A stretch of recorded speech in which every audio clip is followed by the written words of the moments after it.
Hey up. Right, let's be clear right from the get-go here. It was pretty much nailed on guarantee that I was going to love this show.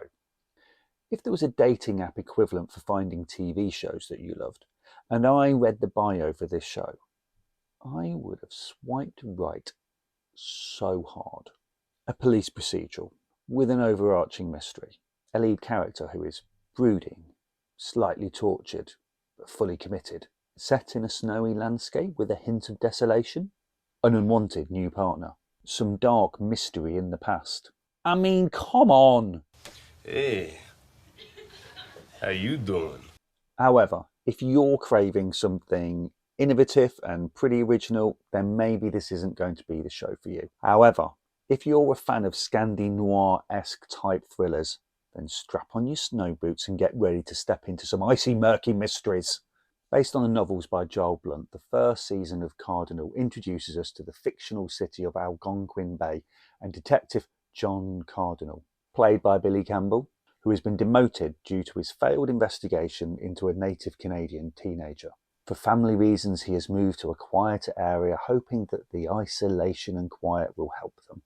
You would have thought detectives might have shared a memo by now about avoiding small towns and their creepy psycho serial killers. Cardinal is called back onto the case when the girl he couldn't find turns up dead, and some of his poking around convinces him that this is in fact the work of a serial killer.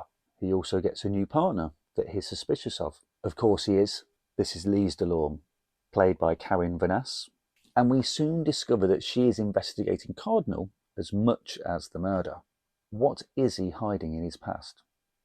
Surely he's not covering up his part in corruption. This duality of purpose is mirrored throughout the show. Cardinal himself is private and quiet, but also intense and dogged.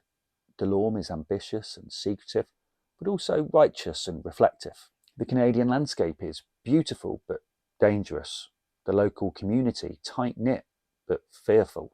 The 6 episodes of the first season pack a hell of a lot of story in, and I have to say, it's quite refreshing in this streaming climate of not having to endure 2 or 3 episodes before it gets going. You know how sometimes you have to reassure a friend that you recommend a show to that, you know what, just like give it 2-3 episodes. By the 4th one, it really gets going. Yeah?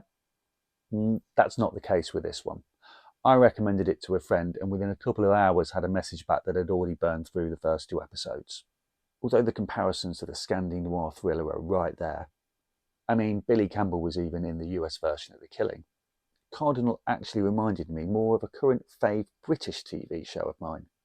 Unforgotten, and not just because they both have haunting, beautiful theme songs. Like Unforgotten, it is delicately plotted, and there is less reliance on big reveals or moments of genius intuition. The thrills here are often the slow burn ones where you get to go, oh, as you see clues that are knitted together.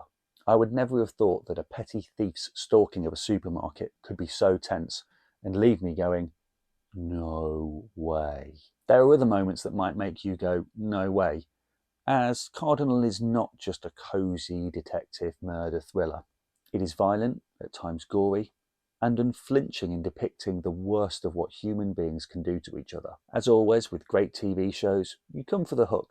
Murder, mystery, a lost spaceship, but you stay for the relationships. And Cardinal examines so much of the human experience that by the end, it felt a bit like a dissection of the many forms of love, as much as it did bodies found in the ice. My biscuit rating for Cardinal is a duo choc sandwich.